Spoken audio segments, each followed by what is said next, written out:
آزما be be change کیا گیا. آزما بی بی جو دو معاملات ہیں وہ بڑے نازک قسم کے ہیں. ایک ہے ملٹری کورٹس کا معاملہ جو سپریم کورٹ کے سامنے ہے، اور سپریم کورٹ نے آج فیصلہ ریزرو کیا ہے کہ فل کورٹ بنانی ہے یا نہیں بنانی ہے. یہ بڑا اہم کیس ہے، اس کے اوپر آپ سارے لوگوں کو اظہار رائے کرنا چاہیے. فنڈامنٹل رائٹس اور سویلینز کے معاملات کے اوپر کسی کو پیچھے ایک قدم بھی نہیں ہٹنا چاہیے.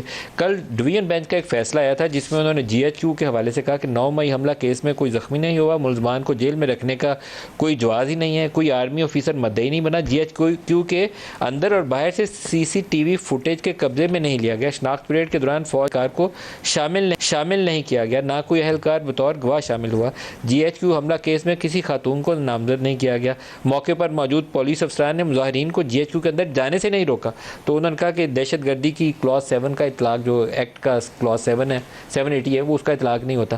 اب یہ معاملات ایک طرف ہیں اور دوسرا 102 افراد کے کیسز ملٹری کورٹس میں ہیں. سپریم کورٹ کے سامنے فیصلہ ہے. آپ کیا سوچتی ہیں، معاملات کو جانا چاہیے ملٹری کورٹس کی طرف یا روکا جانا چاہیے؟ بہت شکریہ ملک صاحب. بہت ساری باتیں مجھ سے پہلے ہو گئیں اور میں چاہتی تھی کہ میں ان کو ضرور رسپونڈ کروں. پہلے تو بات یہ ہے کہ آپ ان پہ بھی بات کریے گا، پہلے اس کا جواب دے دیں، باری باری ان کو بھی کر لیجیے گا. جی دیکھیے، آرمی ایکٹ کے خلاف جو ہے وہ فل کورٹ کی جو بات ہے، فل کورٹ تو ہماری سپریم کورٹ کی چھیڑ بن گئی ہے. جی فل کورٹ آپ کو 100 دفعہ ہر کیس کے اندر فل کورٹ کہی گئی ہے، لیکن فل کورٹ نہیں بنتی. لیٹس سی کہ یہاں بنتی ہے کہ نہیں. بائی دا وے اسی کیس کے اندر attorney general of Pakistan already full court بنانے کی ریکویسٹ کر چکے ہیں اور وہ ریجیکٹ کی جا چکی ہے. سو یہ بھی مطلب ہم بھی یہ موقری دیکھ رہے ہیں. اب شعیب شاہین صاحب بہت ماشاءاللہ جو ہے وہ اچھی شخصیت کے مالک ہیں. کیس کوئی اور ہوتا ہے، یہ ڈائس پہ آ جاتے ہیں، ڈائس پہ آ کر چیف صاحب سے کہتے ہیں ہم نے پٹیشن جو ہے وہ دائر کرنی ہے تو اس کو لگا لیں. وہ کہتے ہیں ہاں آپ دائر تو کریں نا. تو یہ بھی مطلب یہ بھی ہو رہا ہے. اور وہ اس کیس کے اندر جہاں پر پہلے ہی توشہ خانہ کے کیس کے اندر سیشن کورٹ کے اندر سے ریجیکٹ ہو چکی ہے، 2 دفعہ اسلام آباد ہائی کورٹ سے ہو چکی ہے، 1 دفعہ سپریم کورٹ سے ہو چکی ہے، دوبارہ روسٹرم کے اوپر جا کر. آپ کے خیال میں سویلینز کے مقدمات ملٹری کورٹس میں چلنے چاہیے ازما یا نہیں چلنے چاہیے؟ دیکھیے، اگر تو کوئی سویلین جو ہے وہ کوئی کسی فوجی تنصیبات پہ حملے میں ملوث نہیں ہے، اگر جو ہے وہ اس نے فوجی علاقوں کے اندر جا کر جو ہے وہ دہشت گردی نہیں کی ہے تو بالکل نہیں چلنے چاہیے. لیکن اگر فوجی تنصیبات کے اندر گھسا گیا ہے، اگر وہاں پر جا کر جلاؤ گھراؤ اور جو ہے وہ دہشت گردی کی گئی ہے، تو پھر مجھے بتا دیجئے کہ کون سے ایکٹ کے ذریعے جو ہے ان کو پھر آرمی ایکٹ ہونا ہی نہیں چاہیے. پھر آرمی ایکٹ ختم کر دیں. آپ کہیں کہ ٹھیک ہے لینڈ ریونیو ایکٹ ہی لگا دیں گے یا جو ہمارا دل چاہے گا وہ کر دیں گے. ایسا ہوتا نہیں ہے ملک صاحب، اور کبھی بھی دنیا میں کسی بھی ایک. لیکن یہ ہائی کورٹ کے جو ڈویژن بینچ کا فیصلہ ہے ازما بی بی، یہ آپ کی نظر سے گزرا ہوگا، یہ تو کچھ اور چیزوں کی نشاندہی کر رہے ہیں نا؟ جی میں اس پہ کامنٹ نہ کروں تو بہتر ہے، کیونکہ میں سمجھتی ہوں کہ وہ ذرا ہارش ہو جائے گا. اور یہ اس کے اوپر ظاہر ہے حکومت بھی دیکھ رہی ہے اور اس کے اوپر شاید اپیل بھی دائر کی جائے گی.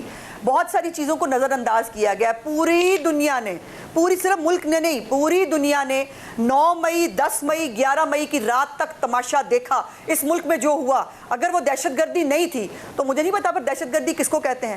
پھر جو ہے وہ ایک شخص جو ہے وہ کھڑے ہو کے بازار میں فائرنگ کر دیتا ہے، اس پہ آپ دہشت گردی 780 لگا دیتے ہیں. وہاں پہ 780 لگتی ہے، یہاں پر جو ہے وہ 3 دن مسلسل. اور اس وقت جب یہ فتنہ خان جو ہے یہ سپریم کورٹ میں گڈ ٹو سی یو کہلوا رہا تھا نا، جب وہاں پر یہ مہمان بنا ہوا تھا، شاہی مہمان بنا ہوا تھا، اور اس کو پروٹوکول میں لایا جا رہا تھا، اور اس کو جو ہے وہ 2 دن اس کو 1 رات کے لیے پارٹی کرنے کے لیے کہا تھا پولیس کے ریسٹ ہاؤس میں. اس وقت پورے ملک میں جلاؤ گھراؤ ہو رہا تھا. جب وہ وہاں تھا نا، وہ دیکھا ہوگا اس نے.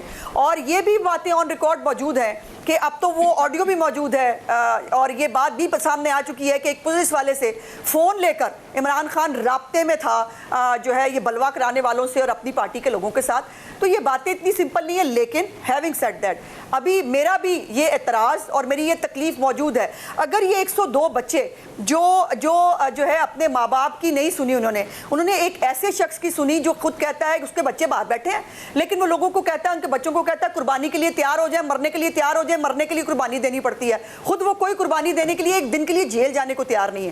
ان 102 بچوں پہ اگر ملٹری کورٹ جو ہے وہ ایکٹ لگ سکتا ہے، تو پھر جو فتنہ ہے جس نے 1 سال اس پورے فتنے کو پروان چڑھایا، جس نے 1 سال اس کی کھیتی بوئی، اس کی آبیاری کی، لوگوں کے اندر زہر بھرا، اور مراد صحیح کی وہ آڈیو کہ جس کے اندر وہ کہہ رہا ہے کہ آپ کو جگہ بتا دی گئی، آپ نے وہاں جانا، اور یہ کوئی اتفاق تو نہیں تھا نا ملک صاحب کہ سارے لیکن آپ کی حکومت جانے میں 7-8 روز باقی رہ گئے ہیں، اور آپ حساس نوعیت کی قانون سازی جو ہے وہ فٹافٹ ٹھپے لگا کے نا قومی اسمبلی سے نکال رہے ہیں، جس میں آرمی ایکٹ جیسا قانون ہے، انتہائی اہمیت کا حامل قانون ہے، اس کو آپ نے پاس کیا، آفیشیل سیکرٹ ایکٹ کو آپ نے پاس کیا، ایون ایک وہ انتہا پسندی کے خلاف بل تھا، وہ سینٹ کے اندر کچھ سینیٹرز نے ہمت کر کے سوال اٹھا لیا، نہیں تو وہ ایک اور سٹیپ آپ آگے چلے گئے تھے۔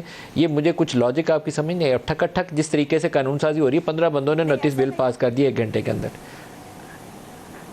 ایسا دیکھیے، یہ اس ملک میں تو یہ بھی ہوا تھا کہ 32 منٹ کے اندر جو ہے 47 بل پاس ہوئے تھے عمران خان کے دور کے اندر، لیکن یہ وہ میرے آج وزیر قانون جو ہے انہوں نے ایکسپلین بھی کیا ہے، اور یہ ایک روایت ہے، اگر آپ ریکارڈ نکال کے دیکھ لیں کہ جب اسمبلی کی مدت ختم ہونے والی ہوتی ہے تو تمام پولیٹیکل پارٹی، تمام جو قوانین، جو وزارتیں ہیں، وہ اپنے اپنے جو پینڈنگ بل ہوتے ہیں ان کو وہ تھرو کرتے ہیں کہ یہ اگر لیجسلیٹ ہو سکتے ہیں تو ہو جائیں، اور یہ جو جس پرتشدد انتہا پسندی والا جو بل ہے، یہ ٹوٹل A to Z بغیر کسی قومے کے عمران خان کی حکومت کا بنایا ہوا بل ہے۔